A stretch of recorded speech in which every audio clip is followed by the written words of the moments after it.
আধাৰ card PAN card কিবা কিবি আছে নে নাই? বালটো নাই গেলা যদি আপোনাক কাইলৈ কৈ দিয়ে আপোনাক খেদি দিম বুলি অসমৰ পৰা, এই সিহঁতৰ বাপেক আহিব লাগিব কেলা 14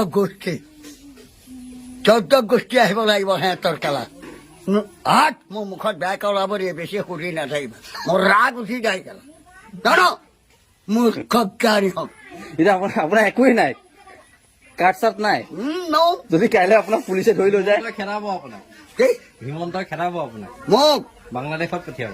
তাৰ বাপেকৰ মোৰে বাংলাদেশী খাই কেলা অসমৰ পৰা হাত উল্টা পুল্টা নাই কবি মোৰ ওচৰত এই বকি আছো কেলা হিমন্তই খেদিব আপোনাক। হাত তাৰ নাম নাজানো কেলা মই ঘৰ চিনি পাওঁ হাত হিমন্ত ঘৰ চিনি পায়?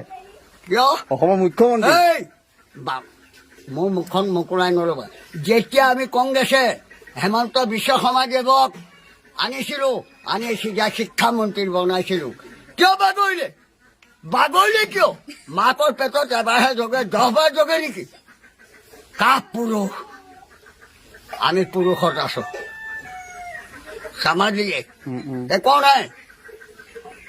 নাই হাত সেইটো কি হাত তাৰপিছত উত্তৰ দিয়া ফুল বাৰৰ ফুল খেলা এইটো কংগ্ৰেছৰ হেৰি নহয়, এতিয়া আপোনাৰ একো ৰ'বা, আপোনাৰ এতিয়া আধাৰ কাৰ্ড নাই, পান কাৰ্ড নাই, কিছু নাই যদি আপোনাক কেতিয়াবা ৰাতি আহি যদি উঠাই লৈ যায় কি হ'ব? কোনে নিব পুলিচে কাৰোবাৰ বাপেকৰ ঘাই খাই থৈছো কেলা কি তোমালোকে ইয়াত প্ৰবঞ্চনা কৰিবলৈ আহিছা নেকি সত্য কোৱা সেইটো হয় বাৰু, হা হয়। কাৰোবাৰ ঘাই খাই থৈছে গোবিন্দই মোক উঠাই লৈ যাবলৈ কেলা হাত মাৰি বেয়া ভাষাবোৰ কেলে মাতিছে?